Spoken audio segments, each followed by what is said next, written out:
Teenagers have been speaking about the dangers of sexting. Thousands of children, including a boy aged 5, have been investigated for sexting, the BBC has learned. Nearly 400 children under the age of 12 have been spoken to by police in the last 3 years in England and Wales. Figures obtained by the BBC show more than 4,000 cases since 2013 where children have taken explicit pictures of themselves and sent them to others. It is illegal to possess, take, or distribute sexual images of someone who is under 18, including of yourself. The 5-year-old, from County Durham, was spoken to by officers of Durham Constabulary last year.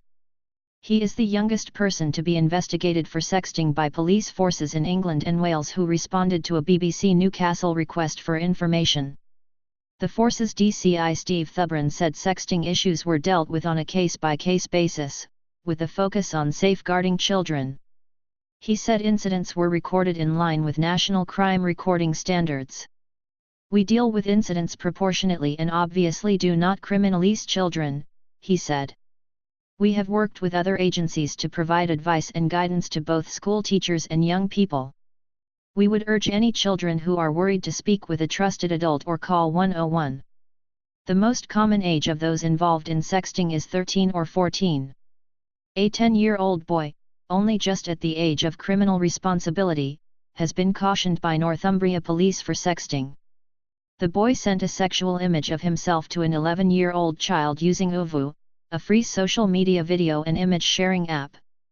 Greater Manchester Police recorded the highest number of child sexters with 695 cases looked into, including 4 7-year-olds and 4 8-year-olds. Very little privacy. Even if a child isn't prosecuted for sending, distributing or possessing an indecent image or video, once it has been sent, it is no longer in the sender's control. If the content is then posted on a public social media page, it could be viewed by friends and family, or potential employers. Many children have spoken of instances where an image has been shared with a girlfriend or boyfriend, only for the image to then be circulated more widely. Kerry Smith of Plan International UK, which works for children's rights, told the BBC's Victoria Derbyshire programme, "Girls are being pressured, sexting is a gendered issue, more girls are being asked to share. There are double standards. When they do share, the girls are shamed, not the boys who are holding the phones or the pictures or asking for them." She said education was key. "People know there's an issue. They want that knowledge shared with their children and we've got to make sure that's what's happening in our schools," she said. Natalie Smith educates children about issues including sexting through a theatre group. She said young people believe the phone is their personal, locked property, but actually it's often the parent who is liable for its content because they pay the bill.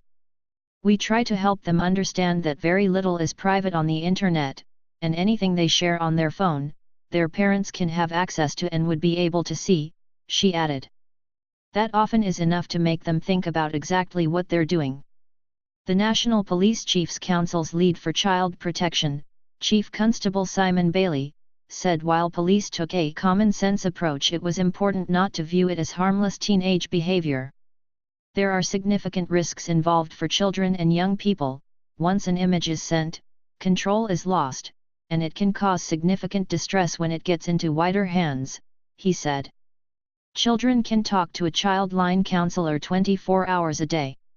Parents or carers concerned their child is being contacted by adults as a result of having shared sexual imagery should report it to the NCA.